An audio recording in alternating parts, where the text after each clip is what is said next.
پرنور ہے اور کتنا خوبصورت ہے کہ یہ ساری بتا کے چیزیں کہ یہ کام کرنے ہیں، ساتھ کہہ دیا واللہ یحب المحسنین، کہ وہ احسان کرنے والوں کو پسند کرتا ہے۔ یعنی کہ یہ نہیں ہے کہ کوئی آپ کے ساتھ جو ہے وہ اچھا سلوک کرے گا تو آپ نے اس کے ساتھ اچھا کرنا ہے۔ احسان یہی ہے نا کہ کسی کو اس کے حق سے زیادہ دے دیا جائے، تو کوئی اچھا نہیں بھی کر رہا تو اس کے ساتھ بہتر جو سلوک آپ کر رہے ہیں یہ احسان کہلاتا ہے۔ اور اللہ تعالیٰ محسنین کو پسند کرتا ہے۔ اس کو نوٹ کر لیجئے، اس کو ہائی لائٹ کر لیجئے اپنے پاس کہ اللہ تعالیٰ جو ہے وہ کس کو پسند فرماتا ہے اور کس کو پسند نہیں کرتا۔ اب استغفار جو ہے وہ یہ مال کو خرچ بھی کرنا اور اللہ تعالیٰ کی راہ میں جو ہے وہ غصے کو پی بھی جانا اور دوسرے کو قصوروں کو جو ہے وہ معاف بھی کر دینا، یہ سارے عمل وہ ہیں جو آپ کی سوچ کو اور آپ کے طریقے کو جو ہے وہ پازیٹیو بنا دیتے ہیں۔ اور حقیقت کیا ہے کہ حرص، بخل اور اس کے اوپر فتح ہی ان چیزوں کے ساتھ ملتی ہے جب یہ ساری جو ہے وہ عمل کے اندر آ جاتی ہے۔ پھر آگے اللہ تعالیٰ فرما رہے ہیں کہ جن کا حال یہ ہے کہ اگر کوئی فحش کام ان سے سرزد ہو جاتا ہے یا گناہ کا ارتکاب کر کے اپنے پر ظلم کر بیٹھتے ہیں تو مان اللہ انہیں یاد آ جاتا ہے اور اپنے قصوروں کی معافی چاہتے ہیں۔ یعنی کہ اگر غلطی ہو جاتی ہے، گناہ ہو جاتا ہے تو برائی کا راستہ مزید اختیار نہیں کرتے، غلطی سے ہو جاتا ہے تو وہ پھر فوری جو ہے وہ توبہ بھی کر لیتے ہیں اپنے رب کے حضور اور اپنے گناہ کے اوپر وہ دیدہ اور دانستہ اصرار نہیں کرتے۔ تو ان کے لیے پھر یہ اللہ تعالیٰ نے کہا ایسی جنتیں ہیں کہ جن میں جو ہے وہ ہمیشہ ایسے باغوں میں اللہ داخل کرے گا جن کے نیچے نہریں بہتی ہوں گی، وہ ہمیشہ رہیں گے۔ کیسا اچھا بدلہ ہے نیک عمل کرنے والوں کے لیے۔ عمل جو ہے وہ بہت زیادہ ضروری ہے، اچھی نیت بھی اور اچھا عمل بھی یہ ایمان کو جو ہے وہ مضبوط کرتا ہے۔ پھر ساتھ ہی اللہ تعالیٰ کہتے ہیں کہ تم سے پہلے بھی تو لوگ گزر چکے ہیں نا، چل پھر کے دیکھو ذرا ان کا کیا انجام ہوا، کیوں ہوا ایسا انجام ان کا، کیوں دوزخ کا شکار ہوئے؟ اس وجہ سے کہ انہوں نے اللہ کے احکام و ہدایات کو جھٹلایا۔ اور صاف اور صریح تنبیہ کس کے لیے ہے؟ میرے اور آپ کے لیے۔ ھذا بیان للناس ھدی و موعظۃ للمتقین، متقین کے لیے ہدایت ہے، نصیحت ہے،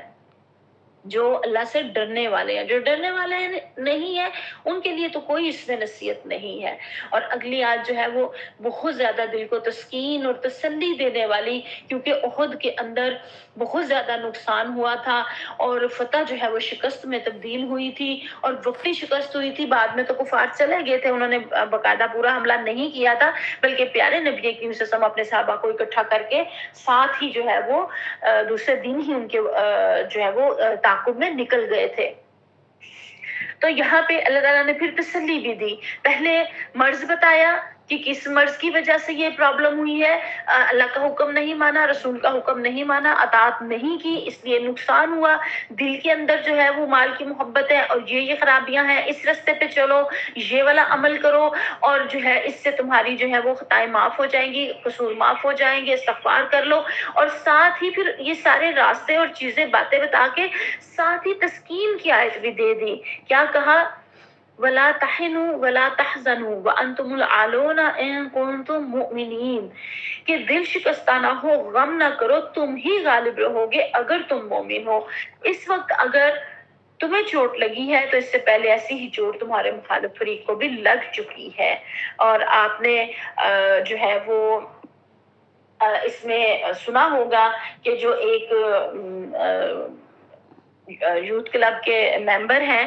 جو محمد علی، وہ بتاتے ہیں کہ یہ والی آیت ان کے سامنے آئی تو اس آیت نے ان کی کایا پلٹ کر دی۔ اس سے پہلے وہ دین کی طرف نہیں تھے، بہت زیادہ نیگیٹو چیزوں کی طرف تھے، تو پھر یہ آیت نے ان کے دل کو بدلا اور وہ دین کی طرف آگے، اور وہ نہ صرف دین پہ عمل کرنے والے بن گئے بلکہ آگے پھیلانے والے، اور آج وہ یوتھ کے لیے رول ماڈل بنے ہوئے ہیں اور ان کو جو ہے وہ بہت اچھے طریقے سے دین کو پہنچا رہے ہیں۔ تو یہ آیات بدلتی ہیں، لیکن کب؟ جب ہم بدلنا چاہیں۔ ویسے تو ہم ایسے پڑھتے ہیں، پڑھ کے گزر جاتے ہیں، کتنے سالوں سے پڑھ رہے ہیں، جب سے پیدا ہوئے ہیں تب سے پڑھ رہے ہیں قرآن کو اور پڑھتے ہی چلے جاتے ہیں، لیکن تبدیلی نہیں آتی۔ تبدیلی کیوں نہیں آتی؟ جب تک اس کا فہم ہمیں نہیں ملتا، چونکہ یہ ہماری زبان نہیں ہے۔ تو ہمیں اس کے لیے کوشش کرنی چاہیے کہ ہم اس زبان کو سیکھیں اور پھر جو ہم پڑھیں، ترجمہ شکر ہے الحمدللہ ہمارے پاس ترجمہ موجود ہے، تفاسیر اردو میں موجود ہے، جب ہم اس کو پڑھیں تو پھر اس کو ہم عمل میں لے کے آنے کی کوشش کریں تاکہ جو ہے وہ ہمارے سیرت و کردار پہلے سے زیادہ بہترین ہو جائے اور مضبوط ہو جائے۔ اور پھر ساتھ ہی اللہ نے تسلی دی اور ساتھ ہی بتا دیا کہ ایسی چوٹ تو ان کو بھی لگ چکی ہوئی ہے۔ جنگ بدر کی طرف اشارہ ہے نا کہ ان کے بھی حوصلے جو ہے وہ پست ہوئے تھے، تو کافر اگر باز نہیں آئے بدر میں شکست کھانے کے بعد اور دوبارہ خود میں جنگ کے لیے آگے، تو تم اس چوٹ پر کیوں ہمت ہارتے ہو؟ تم بھی جو ہے وہ کھڑے ہو جاؤ، ایمان پہ مضبوط ہو جاؤ، پختہ ہو جاؤ، بعمل بن جاؤ، تو فتح تمہارے لیے ہی ہے۔ اور پھر اللہ تعالیٰ کہتے ہیں یہ وقت اس لیے لایا گیا کہ اللہ دیکھنا چاہتا ہے کہ تم میں سے کون لوگ جو ہے وہ سچے مومن ہیں، اور ان لوگوں کو چھان لینا چاہتا ہے جو واقعی راستے کے گواہ ہوں، کیونکہ ظالم لوگ اللہ کو پسند نہیں ہے۔ واللہ لا يحب الظالمین، ابھی پیچھے پڑھا نا کون پسند ہے؟ متقین پسند ہے۔ اب کو بتا دیا کون نہیں پسند، واللہ لا يحب الظالمین۔ تو اللہ تعالیٰ نے تو کھول کے بتا دیا کہ مجھے کون سے لوگ پسند ہے اور کون سے لوگ نہیں پسند، تو پھر ہمیں اللہ کی پسند کا بندہ بننے کی کوشش کرنی چاہیے اور جو اللہ کو ناپسند ہے اس سے بچنے کی کوشش کرنی چاہیے۔ اور پھر اللہ کہتے ہیں اس آزمائش کے ذریعے سے مومنوں کو الگ چھانٹ کر کافروں کی سرکوبی کر دینا چاہتا تھا، اور ساتھ ہی اللہ تعالیٰ بتا دیا اللہ نے کہ کیا تم نے یہ سمجھ رکھا ہے کہ یوں ہی جنت میں چلے جاؤ گے؟ حالانکہ ابھی اللہ نے تو یہ دیکھا ہی نہیں کہ تم میں وہ کون لوگ ہیں جو اللہ کی راہ میں جانے لڑانے والے اور اس کی خاطر صبر کرنے والے ہیں۔ اب یہ دیکھ لیجئے، ابھی ہم سب نے ہینڈ ریز کیے، سب نے ہم نے اقرار کیا کہ ہاں ہمارا گول جنت ہے، ہاں ہمارا مقصد جنت ہے، تو جنت اتنی آسان نہیں ہے۔ جتنی بڑی زیادہ اونچی منزل ہوتی ہے، ٹارگٹ بڑا ہوتا ہے، اس کے لیے اتنی ہی محنت بھی کرنی پڑتی ہے۔ دیکھیں عام فرد جو ایف اے کر رہا ہے، سادہ ایف اے کر رہا ہے، کوئی بچی یا بچہ، اور کوئی ایف ایس سی کر رہا ہے، تو دونوں کی محنت میں دیکھیں نا فرق ہوگا، کیونکہ دونوں کے گول میں فرق ہے۔ ایک نے ڈاکٹر بننا ہے اور اس کی ساری پڑھائی کتنی ٹف ہے، اور اس کی ساری کتنی زیادہ ماں باپ ساتھ بن جاتے ہیں، پیپرز ہیں تو کسی کی شادی پہ خاندان میں نہیں جانا، وہاں نہیں جانا، یہ نہیں کرنا، وہ نہیں کرنا، ساتھ پیرنٹس بھی بن جاتے ہیں، تو ایک بڑا گول ہے نا، تو اس کے لیے کتنی زیادہ محنت ہے۔ تو یہ جنت تو اس سے بھی کئی گنا زیادہ بڑا گول ہے، تو کیا اس کے لیے ویسی محنت نہیں ضروری؟ یوں ہی جنت میں چلے جاؤ گے؟ اس آیت کو ہائی لائٹ کر لیجئے، ام حسبتم ان تدخلوا الجنہ ولما یعلم اللہ الذین جاہدوا منکم ویعلم الصابرین۔ تو اس کا یہ رستہ جدوجہد کا رستہ ہے، مشکل رستہ ہے، اور جو ہے وہ جدوجہد کے ساتھ ساتھ پھر اس میں کیا ہے کہ آگے بڑھتے ہی رہنا ہے، رک نہیں جانا ہے، چھچھر نہیں جانا ہے کسی مقام پہ۔ ہم نے تو اپنی زندگی کے ایسے لوگوں کو ادھر ادھر دیکھ کے اپنے معاشرے کے سیٹ اپ کو ہم نے ایسے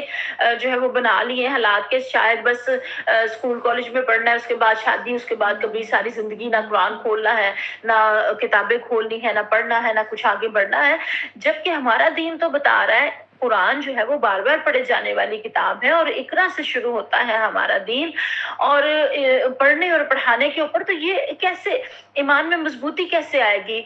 نیک عمال کے اوپر کیسے ڈٹ پائیں گے جب تک قرآن کو نہیں تھامیں گے مضبوطی کے ساتھ؟ تو بار بار مجھے اور آپ کو اب صبر کی یہاں پہ پتہ چل رہا ہے کہ اللہ تعالیٰ کو جو ہے وہ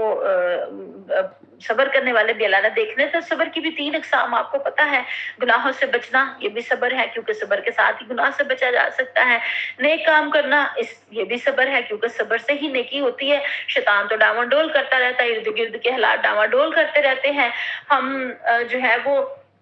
چادر لیتے ہیں، عبایا لیتے ہیں، تو ارد گرد دیکھتے ہیں کہ لڑکیوں نے جو ہے وہ دوپٹے لیے ہوئے ہیں، اور بعض نے تو دوپٹے بھی نہیں لیے ہوئے، تو ہم کہتے ہیں کہ میں کیوں لوں، اور میں تو پھر بیکورڈ نہ لگوں، میں پھر ایسے نہ لگوں، تو ہم جو ہے وہ اتار کے ان جیسا بننے کی کوشش کرتے ہیں۔ تو یہاں پہ بھی صبر کرنا پڑتا ہے، برائی سے بچنے کے لیے بھی صبر کرنا پڑتا ہے، نیکی کرنے کے لیے بھی صبر کرنا پڑتا ہے، اور پھر ہر پریشانی کے اوپر بھی صبر۔ یہ صبر کی اقسام ہے، یہ ان تینوں چیزوں کے اوپر جو ہے وہ صبر ہے۔ اور مومن کی تو ساری زندگی ہی صبر کے اوپر مشتمل ہے، شروع سے لے کے آخر تک۔ اور پھر یہاں پہ اللہ تعالیٰ کہتے ہیں تم تو موت کی تمنا کر رہے تھے، مگر یہ اس وقت کی بات تھی جب موت تمہارے سامنے نہ آئی تھی، اب دیکھ لو تمہارے سامنے آ گئی تو تم نے اس کو جو ہے وہ آنکھوں سے دیکھ لیا۔ اب اس سے جو اگلی آیت ہے کہ محمد صلی اللہ علیہ وسلم اس کے سوا کچھ نہیں ہے، بس ایک رسول ہے، اور اس سے پہلے بھی رسول گزر چکے ہیں، پھر کیا اگر وہ مر جائیں یا قتل کر دیے جائے تو تم الٹے پاؤں پھر جاؤ گے؟ تو اب یہاں پہ ہوا کیا، آپ جانتے ہیں کہ احد میں پیارے وسلم کی شہادت کی خبر مشہور ہو گئی تھی۔ حضرت معصب بن عمیر رضی اللہ تعالیٰ عنہ جو ہے وہ شہید ہوئے، اور ان کی شکل جو ہے وہ پیارے نبی کریم صلی اللہ علیہ وسلم سے ملتی تھی، تو کافروں نے افواہ اڑا دی کہ نبی کریم صلی اللہ علیہ وسلم شہید ہو گیا۔ اب ہوا کیا، مسلمانوں کے حوصلے ٹوٹ گئے اور ہمتیں جو ہے وہ چھوٹ گئیں،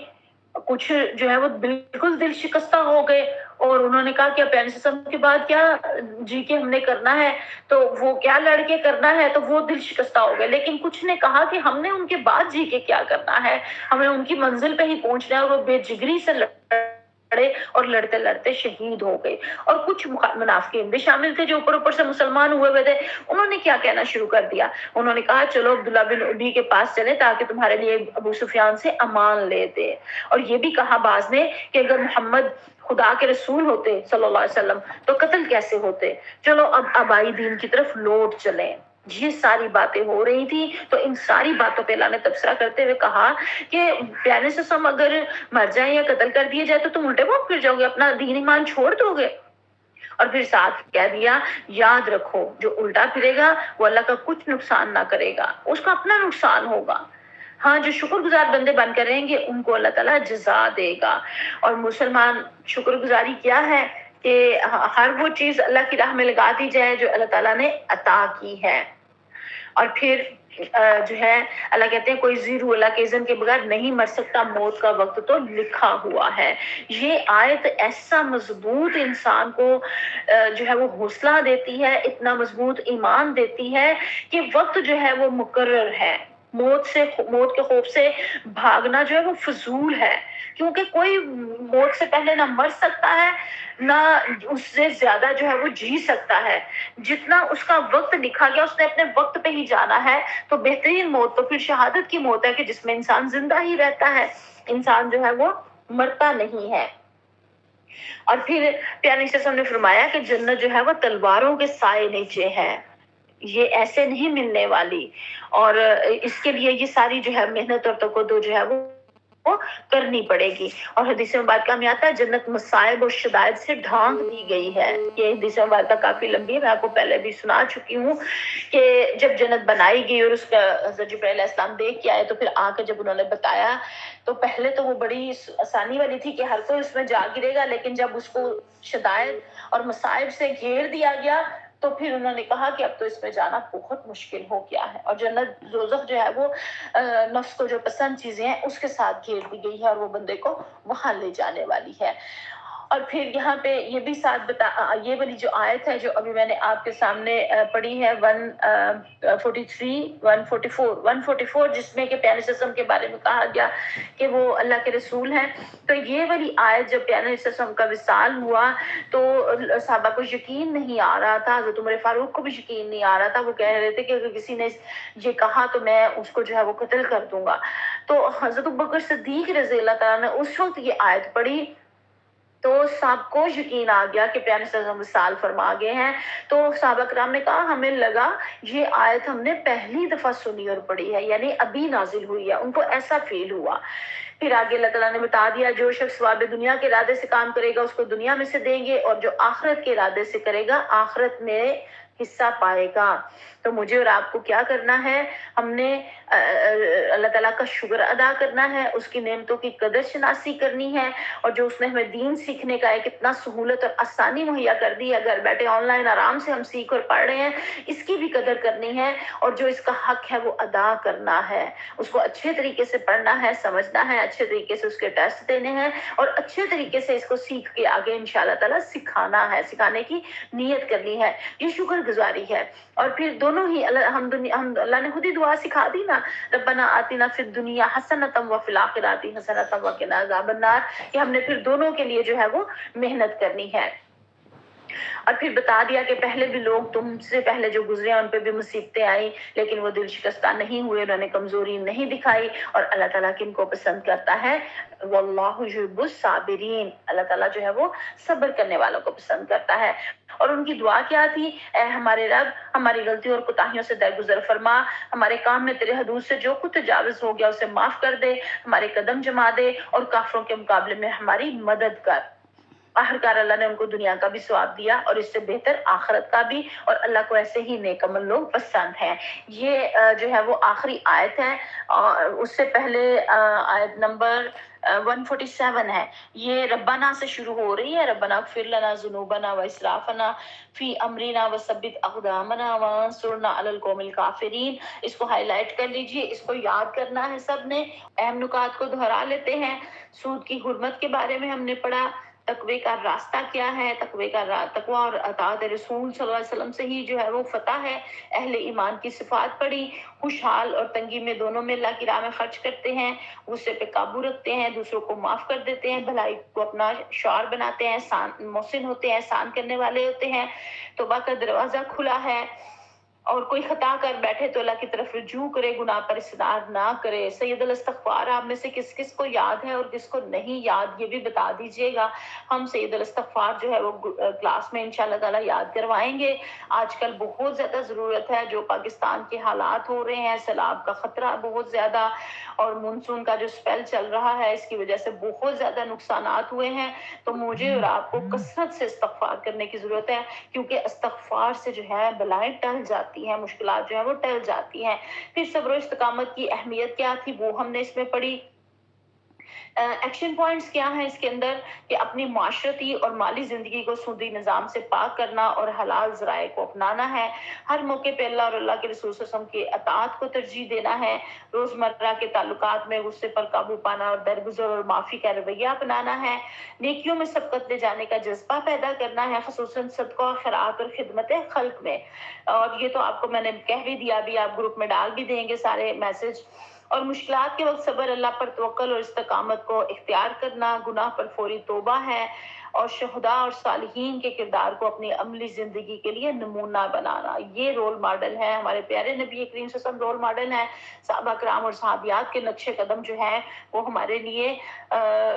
روشنی کا کردار جو ہے وہ ادا کرنے والے ہیں۔ اور پھر کچھ ڈونٹس ہیں، جہاں کچھ کرنے کے کام ہوتے ہیں وہاں کچھ بچنے کے بھی کام ہوتے ہیں۔ سود یا کسی بھی حرام مالی لین دین میں ملوث نہیں ہونا، اگر کوئی ہے تو اس کو چھوڑ دے اور توبہ کر لے۔ اللہ تعالیٰ حلال میں برکت عطا فرمائے سب کو، ہمیں بھی اور آپ کو بھی، سب کے رزق میں اللہ برکت فرمائے۔ دنیاوی مفاد یا وقتی نقصان کے خوف سے دین پر کمپرومائز نہیں کرنا، آزمائش کے وقت پر صبر نہیں کھونا، مایوسی میں مبتلا نہیں ہونا، دوسروں پر ظلم کرنا یا انتقام لینا اس سے بچنے کی کوشش کرنا ہے، نیکی میں سستی، غفلت یا ٹال مٹول کرنا اس سے بچنے کی کوشش کرنا ہے،